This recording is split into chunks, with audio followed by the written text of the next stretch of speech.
Olá, senhoras e senhores. A super dica de hoje vai ser relacionado à União Ibérica. Período esse que o Brasil esteve sob o domínio dos espanhóis ou sob o domínio da dinastia de Habsburgo. Período este que durou entre 1580 e 1640, 60 anos. Dois detalhes para a gente adentrar nesse assunto com mais clareza. Primeiramente, tudo que se referir entre 1580 e 1640, a gente vai ver que o Brasil está sob o domínio dos espanhóis, certo? Segundo detalhe, e aí já vamos ser um assunto de uma aula posterior, a gente vai ver que a União Ibérica não vai exatamente até 1640, e sim, mais precisamente até 1637, quando a gente tem a conquista por parte dos holandeses, instaurando no Brasil o governo de Nassau. O governo de Maurício de Nassau, certo? Então esses últimos 3 anos aqui a gente vai ver que, na teoria, nós pertencemos ao domínio espanhol, porém na prática a gente está sendo comandado por um holandês. Vamos lá. Primeiro ponto, a União Ibérica, ela surge, quando a gente fala em União Ibérica, a gente tem que lembrar dos países da Península Ibérica, dos principais países, Portugal e Espanha. E é isso que realmente acontece. Acontece a unificação dos tronos e a partir de então tudo aquilo que pertencia a Portugal passa a ser da Espanha. Uma questão importantíssima e relevante nos mais diversos concursos. Qual a causa da União Ibérica? A causa da União Ibérica está aqui, ó, questão dinástica. A questão dinástica nada mais é que a questão envolvendo a dinastia. Quem seria o próximo sucessor que ia assumir a União Ibérica? Lembramos que antes de Portugal passar ao domínio dos espanhóis, o Portugal vinha sob o domínio da dinastia de Aves. Dinastia essa que se instaurou desde o ano de 1315, lá no início do século XIV. E aí a gente viu que nós tivemos Dom Manuel I, o Venturoso, rei do descobrimento do Brasil, Dom João III, seu filho, que foi o rei que instaurou as capitanias hereditárias dos governos gerais, e agora a gente vai chegar aqui nos 2 últimos reis da dinastia de Aves, que vai ser o Dom Sebastião e o cardeal Dom Henrique. Então lembre-se, causa principal da União Ibérica, questão dinástica. Isso tem que estar destacado aí no seu material de estudo, porque é questão recorrente em prova. E aqui eu chamo a atenção para vocês e peço para tomar cuidado que essa questão dinástica ela se deu em torno de uma questão de sucessão, ou seja, quem ia suceder a quem, diferentemente da questão de secessão. Secessão nada mais é que o quê? Separação. E aí a gente traz à tona o que aconteceu lá nos Estados Unidos, a Guerra de Secessão dos Estados Unidos. Nada mais é que uma disputa entre o Norte e o Sul. Então, atento a isso daí. Atento que a causa principal da União Ibérica é a questão dinástica e atento que tudo gira em torno de uma sucessão. Muito bem. A gente tinha como rei português o Dom Sebastião. O Dom Sebastião, um rei novo, acabou morrendo aos 24 anos. Ele tinha uma necessidade, ele tinha uma, digamos, uma ganância de expandir ainda mais o território português. Que a gente viu que ele vem se expandindo ao longo das grandes navegações a partir de 1415. Pois bem, e com isso ele vai montar uma esquadra com quase 800 embarcações para ir lutar contra os mouros lá na região de Marrocos. E aí cabe um parênteses, se a gente lembrar, aquela conquista de Ceuta lá em 1415, que é o marco inicial das navegações portuguesas, acontece nessa região também. Então o Dom Sebastião ele tinha o objetivo de expandir ainda mais o domínio português naquela região. E aí ele parte para lá com essa esquadra gigantesca para enfrentar os mouros. Porém, lá na batalha de Alcácer Quibir, contra os mouros lá no Marrocos, ele acaba sendo morto. E o que isso representa? Representa que a partir dali o reino português teria que buscar um sucessor. Cabe algum parênteses aí que seria o seguinte. Essa batalha de Alcácer Quibir, ela foi a batalha de, digamos assim, um movimento de uma grande guerra que envolveu os portugueses e os mouros, lá naquela região no norte da África. E essas guerras acabaram sendo conhecidas como a Guerra dos Três Reis, porque além da morte de Dom Sebastião, acabaram morrendo mais 2 líderes, 2 reinos muçulmanos, certo? Então isso por muitas vezes vocês vão acabar lendo lá, a Batalha dos Três Reis. É a batalha que vai envolver essa questão entre os portugueses e os mouros, que como consequência a gente tem a morte de Dom Sebastião. Aqui cabe um parênteses já para um momento futuro e para uma reflexão atual, que o sebastianismo foi um movimento que se desenvolveu muito em função da forma de administrar de Dom Sebastião lá em Portugal. Se a gente for parar para ver, lá no final do século XIX, esse sebastianismo tem influência aqui no Brasil, no movimento de Canudos, onde Antônio Conselheiro era um seguidor dos pensamentos de Dom Sebastião. E esse sebastianismo que acabou resultando em diversas obras literárias, então era uma forma de administrar que chamou a atenção de muitos na época e principalmente nos movimentos messiânicos que a gente vai ter espalhados pelo mundo. Então lembre-se, esse Dom Sebastião, ele que morre aos 24 anos, bem jovem, ele vai fazer com que esse movimento seja responsável pela morte do rei, juntamente com mais 2 reis muçulmanos, mais 2 reis dos mouros, fazendo com que se tornasse novamente, eu falo, a chamada Batalha dos Três Reis. Muito bem, com a morte de Dom Sebastião, assume pela linhagem o cardeal Dom Henrique. Após o momento que o cardeal Dom Henrique assumiu, diferentemente de Dom Sebastião, ele já tinha uma idade evoluída, e como se sabe, ele não teria sucessor, assim como Dom Sebastião também não tinha, então foi numa linhagem, digamos assim, mais afastada para até chegar o cardeal Dom Henrique. O cardeal ele assume o reino português, porém devido à sua idade avançada, saúde já debilitada, ele vem acabar a falecer algum tempo depois. E esse falecimento do cardeal Dom Henrique é que vai levar em torno da chamada questão dinástica. Quem vai assumir o trono a partir da morte do cardeal Dom Henrique?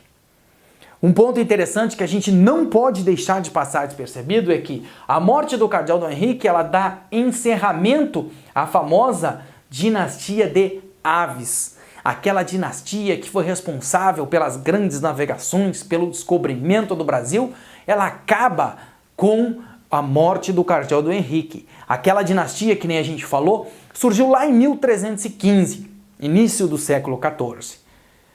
Bom, nessa questão dinástica a gente tem vários candidatos. Vão se candidatar Filipe II, que era neto de Dom Manuel, vai se candidatar Dom Antônio Prior de Castro, vai se candidatar figuras importantes que todo aquele que se achava no direito de ser rei português, ele se candidata. Mas o que a gente tem como resultado final? A gente tem uma campanha muito desenvolvida no campo político, aonde Filipe II acaba se tornando rei português. Algumas obras retratam que ele acaba travando uma batalha com o Dom Antônio, o chamado Prior de Castro, que seria o seu principal candidato. Mas enfim, o rei português, a partir dessa disputa, é Filipe II. Explicação. A explicação é porque ele era neto de Dom Manuel. Então, seguindo aquela linhagem, acabou se tornando ele. Porém, não podemos deixar de comentar que ele era um grande planejador e ele conseguiu adeptos para juntar-se à sua ideia de forma de administração. A partir da posse do novo rei Filipe II, os portugueses passam a estar sob o domínio dos espanhóis. E aí a gente vai ter algumas denominações importantes que vão ser chamadas as ordenações filipinas, que nada mais é que a ordem de Filipe II, e o domínio da dinastia de Habsburgo. Agora eu chamo a atenção para os senhores em relação ao seguinte: dinastia de Habsburgo. Tudo aquilo que falar em dinastia de Habsburgo eu tenho que relacionar o período que o Brasil está sob o domínio dos espanhóis. Correto? Então essas ordenações filipinas, essa dinastia de Habsburgo, ela vai tratar a forma com que Filipe II administrou a coroa durante esse período da União Ibérica. Quando, logo que ele assume, ele acaba fazendo lá o chamado juramento de Tomar, junto ao Tribunal de Tomar, que ele dizia que a partir do momento que ele tomasse para si o reino português, ele ia manter as suas principais características, seja na área da cultura, da alimentação e tal, ele não ia mudar muito o que acontecia em Portugal. E realmente foi o que se viu, ele não mudou a estrutura portuguesa. E sim, o que ele vai mudar são as estruturas, ele vai acabar dando uma ênfase maior às colônias portuguesas. Então a gente tinha uma dúvida logo no início desse momento, porque a gente sabe que as colonizações espanholas elas foram feitas a ferro e fogo. Muita gente acabou morrendo, diferente das colonizações portuguesas, inglesas e tal. A colonização espanhola se fazia mais de uma forma mais veemente, mais dura, mais brutal. Felipe II chegou e fez um governo excelente. Se a gente for relatar o que aconteceu para o Brasil acabou sendo mais positivo esse período da União Ibérica daquele período que o Brasil estava sob o domínio dos portugueses, certo? Quais as consequências que a gente tem da União Ibérica? Primeiro, a expansão territorial. E aqui eu chamo a atenção para vocês do seguinte, você tem que ter o feeling da jogada. O feeling da jogada aqui é o seguinte, expansão territorial. Pô, mas o que causou expansão territorial na União Ibérica? A gente vai ter a partir de 1580 o fim do Tratado de Tordesilhas. Por quê, professor? Porque qual era o objetivo do Tratado de Tordesilhas assinado lá em 1494? Era dividir o Brasil entre Portugal e Espanha. As terras que pertencessem a leste eram de Portugal e as terras que pertencessem a oeste eram da Espanha. Enfim, a partir da União Ibérica não tem mais por que existir o Tratado de Tordesilhas. Então aí, depois quando você estiver olhando essa aula pela segunda vez, pela terceira vez, no seu caderno você vai fazer essa anotação. Expansão territorial, porque a gente tem o fim da União Ibérica, o fim do Tratado de Tordesilhas. Aquele tratado que foi assinado lá em 1494, mesmo antes do descobrimento do Brasil. É esse ponto que você tem que ter para chegar a um entendimento global da história do Brasil. Vamos ter as invasões holandesas, duas invasões holandesas, que mais tarde nós trataremos dela aqui. Uma em 1624 na Bahia, Diogo de Mendonça Furtado, o qual não vai obter êxito, e outra em 1630, aí sim, esse veio e conseguiu conquistar a localidade de Pernambuco. É onde a gente vai ver que o Maurício de Nassau vai acabar se instalando. Aqui convém uma coisa interessante a falar, que os espanhóis diziam que os holandeses eram caranguejos ao rondar o mar. Por quê? Porque a Holanda e a Espanha eram antigas inimigas.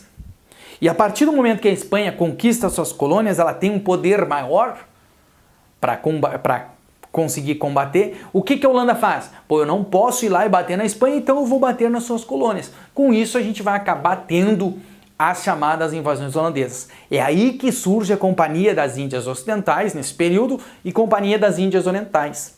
E aí eu chamo a atenção de vocês. Quando a gente está falando de expansão ultramarinha, quando se fala em Companhia das Índias Ocidentais e Orientais, a gente não está falando nem de Portugal e nem de Espanha. A gente está falando do quê? Da Holanda. Lá daquela região dos Países Baixos, que no momento posterior vão se lançar nas grandes navegações. E a gente vai ter também o surgimento do nativismo. O que é esse nativismo? Esse nativismo é um movimento de libertação nacional. Um movimento de, como é que eu vou dizer assim, não chega a ser libertação nacional. É um movimento por lutar por aquilo que é seu. Vou dar um exemplo aqui para ficar mais fácil. Quando eu falo em movimento nativista, eu não estou pensando em me libertar de metrópole, não estou pensando em me libertar da coroa. Eu simplesmente quero fazer com que seja libertada aquela localidade onde a gente se encontra. E isso a gente vai ver muito a partir de 1645, quando a gente tem a chamada insurreição pernambucana. Essa insurreição pernambucana ela serve para quê? Para expulsar os holandeses do território brasileiro. Então esse surgimento do nativismo, ele se dá a partir da União Ibérica, a partir das invasões holandesas. Lembrando, movimento nativista, a gente vai ter uma aula depois para diferenciar isso aí, mas já vai guardando o seguinte, o movimento nativista ele não fala, ele não prega a libertação, ele não prega a independência do Brasil, ele prega sim, simplesmente resolver aquele problema local. No caso aqui, era resolver o problema lá de Pernambuco, buscando a expulsão dos holandeses. Isso é sentimento nativista. Então guardem bastante esse movimento, essas três consequências: expansão territorial, com o fim da União Ibérica, com o fim do Tratado de Tordesilhas, as invasões holandesas, Bahia e Pernambuco, e o surgimento do nativismo. Aqui, ó, para fechar aquela super dica, Quando eu falo em União Ibérica, eu tenho que lembrar do quê? Da questão dinástica. Essa é a principal questão que a gente tem. Então ele fala muito em causa da União Ibérica. E aí você tem que tomar cuidado para não confundir a causa da União Ibérica com suas consequências. É isso que você vai fazer, o seu esquema de estudo depois no seu caderno após olhar essa aula. Lembrando que a morte de Dom Sebastião leva ao rei o cardeal Dom Henrique, e a morte do cardeal Dom Henrique, fim da dinastia de Aves, e aí gera toda a questão da sucessão, que vai disputar quem vai ser o rei de Portugal. E por fim, lembre-se, quando eu falo em União Ibérica, eu falo da união das duas principais países dessa península, Portugal e Espanha, que a partir dali estão sob o comando do mesmo rei, Filipe II, da dinastia de Habsburgo, que bota em prática as chamadas ordenações filipinas. Certo? Aquilo que você precisa saber da União Ibérica tá aqui no quadro, tá aquilo que a gente falou para você complementar nos seus estudos. Então lembre-se, inscreva-se no canal, deixe o seu like, deixe o seu comentário com alguma dúvida, compartilhe essa aula com os demais colegas e prosseguimos com aquele nosso principal objetivo, que é facilitar o seu estudo nesse momento da história do Brasil.